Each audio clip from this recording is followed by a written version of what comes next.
Today is October 16, 2025. The United States has carried out yet more strikes in the Caribbean, this time killing 6 people aboard a boat accused of carrying drugs near Venezuela.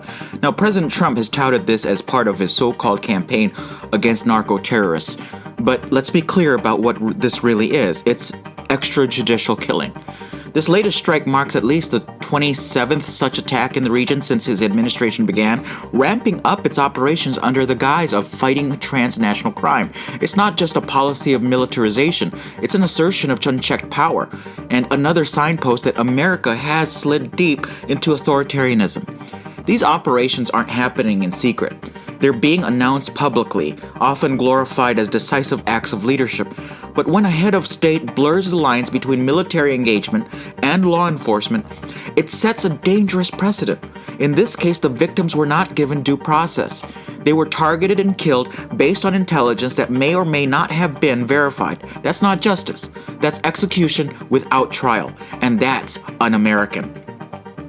The justification for these attacks, fighting narcoterrorism, is a convenient one. It packages violence in the language of national security, allowing it to pass as legitimate defense. But when you strip away the rhetoric, what remains is an erosion of the rule of law and the international norms that are meant to hold nations accountable, a system that we helped create.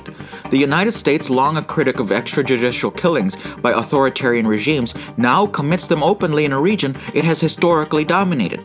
There is also the very real danger that these actions could spark a larger conflict. Each missile, each drone, each naval strike carries the risk of retaliation. Venezuela's government is already accusing the U.S. of violating its sovereignty. What happens when one of these strikes kills citizens from another nation or sinks a vessel carrying nationals from multiple countries? We could find ourselves dragged into a war we are not prepared to fight, a war built on unilateral actions without international support or moral justification. It's not difficult to imagine how this could spiral. We've seen it before. The language of fighting evil abroad, of stopping threats before they reach our shores, has been used to justify disastrous interventions. Think of Vietnam. What began as limited engagement, framed as containment, devolved into a quagmire that cost tens of thousands of American lives and shattered the nation's trust in its own leaders. A war built on bad intelligence and ideological arrogance, where we sacrifice soldiers not for freedom, but for the illusion of control. If these strikes continue, they could lay the groundwork for another such nightmare. Each unauthorized military action builds tension, erodes diplomacy, and invites escalation. One mistaken target, one misinterpreted radar signal could ignite a chain reaction that pulls us into direct confrontation with nations already on edge.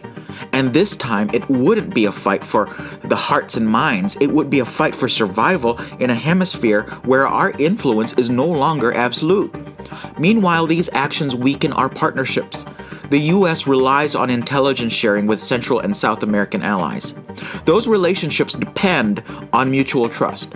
When other governments begin to suspect that the information they provide might be turned into drone coordinates for American missiles, that trust evaporates, disappears, it goes away.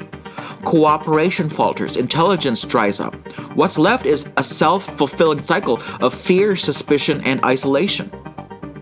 And the damage doesn't stop there. These strikes embolden other authoritarian leaders who point to Washington's behavior as validation for their own acts of violence. If the United States can claim self-defense to eliminate enemies without oversight, why can't they? Why can't China? Why can't Russia? The message to the world is clear. Power excuses everything. International law becomes a suggestion, not a standard. At home, the normalization of state violence feeds into our collective numbness. Each strike becomes a political talking point, another tally in a campaign to look strong. Every time we accept it, without question, we give up a piece of our democracy. Authoritarianism doesn't arrive overnight. It comes slowly, disguised as protection, until justice itself becomes just another casualty.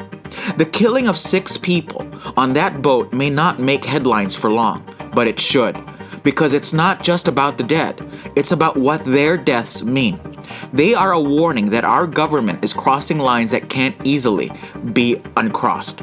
that we may soon face the terrible choice between walking back from the brink or marching into another war we don't fully understand. And if history has taught us anything, it's those wars don't just destroy lives abroad. They destroy something essential within us here at home.